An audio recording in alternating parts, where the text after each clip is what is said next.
Shri Bhagavad Gita, Chapter 4, Transcendental Knowledge.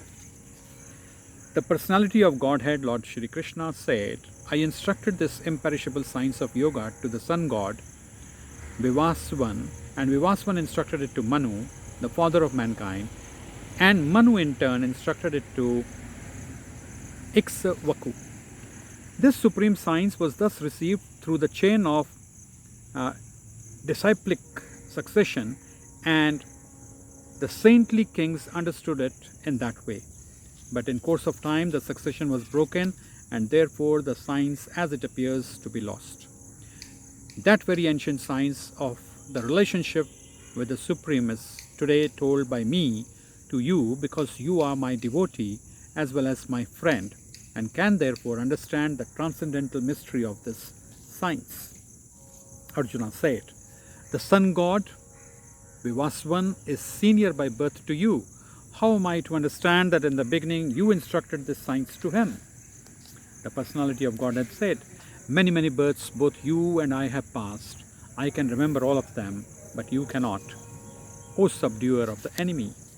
Although I am unborn, and my transcendental body never deteriorates, and although I am the Lord of all living entities, I still appear in every millennium in my original transcendental form.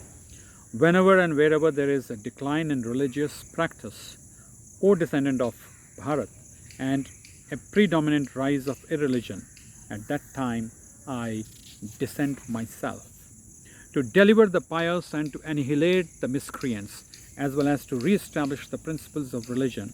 I myself appear millennium after millennium.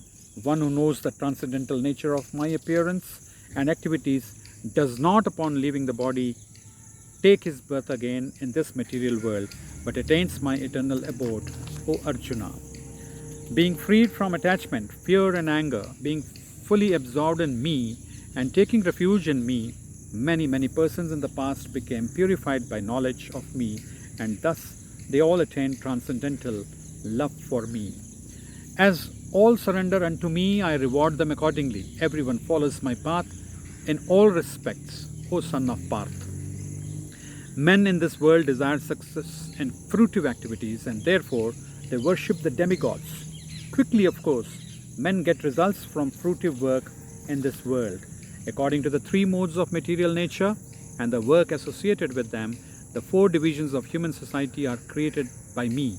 And although I am the creator of this system, you should know that I am yet the non-doer, being unchangeable. There is no work that affects me, nor do I aspire for the fruits of action. One who understands this truth about me also does not become entangled in the fruitive reactions of work. All the liberated souls in ancient times acted with this understanding of my transcendental nature.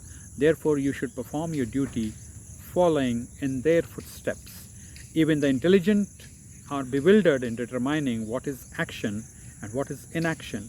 Now I shall explain to you what action is, knowing which you shall be liberated from all misfortune. The intricacies of action are very hard to understand. Therefore, one should know properly what action is, what forbidden action is, and what is inaction. One who sees inaction in action and action in inaction is intelligent among men, and he is in the transcendental position, although engaged in all sorts of activities.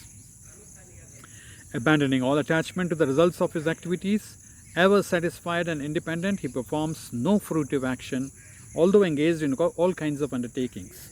Such a man of understanding acts with mind and intelligence perfectly controlled, gives up all sense of proprietorship over his possessions, and acts only for the bare necessities of life.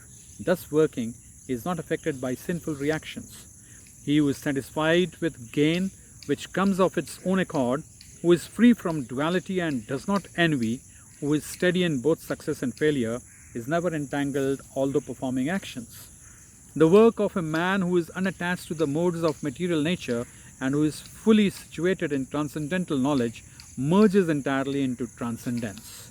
A person who is fully absorbed in Krishna consciousness is sure to attain the spiritual kingdom because of his full contribution to spiritual activities, in which the consummation is absolute and that which is offered is of the same spiritual nature. Some yogis perfectly worship the demigods by offering different sacrifices to them, and some offer sacrifices in the fire of the Supreme Brahma. Some, the unadulterated brahmacharis, sacrifice the hearing process and the senses in the fire of mental control, and others, the regulated householders, sacrifice the objects of the senses in the fire of the senses. Others who are interested in achieving self-realization through control of the mind and senses offer the functions of all the senses and of the life breath as oblations into the fire of the controlled mind. Having accepted strict vows, some become enlightened by sacrificing their possessions, and others by performing severe austerities, by practicing the yoga of eightfold mysticism, or by studying the Vedas in advance in transcendental knowledge. Still others who are inclined to the process of breath restraint to remain in trance, practice by offering the movement of outgoing breath into the incoming and the incoming breath into the outgoing, and thus at last remain in trance, stopping all breathing. Others, curtailing the eating process, offer the outgoing breath into itself as a sacrifice.